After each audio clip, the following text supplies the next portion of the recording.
somebody kicked you in the stomach, and you're like, and I remember saying, I don't know what I'm supposed to do. How do you do this?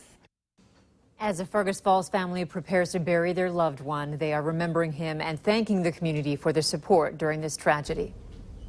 Good evening, everyone. Thank you for joining us tonight.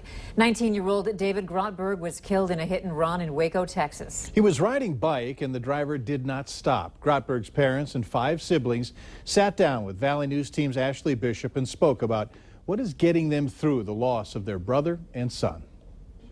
Your son was in a bike accident and he's died. It's news no parent wants to hear.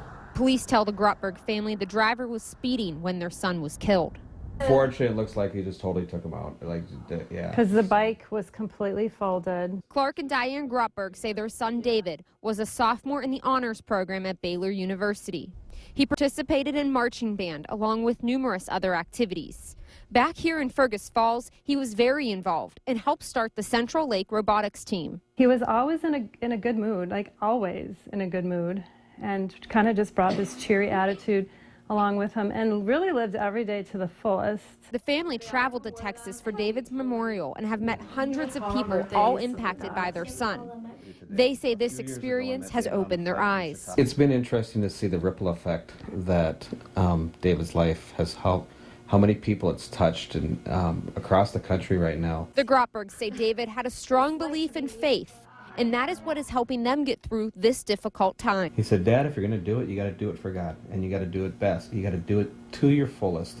I knew that David was gone. I mean, we're not living in another world here thinking he's coming home. I knew that he was gone, but I know that where he went. I know what his faith was, and I know that he was welcomed into the arms of Jesus. It was just too early for us. Clark and Diane say they hope the driver in the accident comes forward, but not for the reason most people would think. We do hope you find who did this, for the simple reason that we hope that somehow out of this, that driver finds the same Jesus that David knew. Near Fergus Falls, Ashley Bishop, Valley News Live.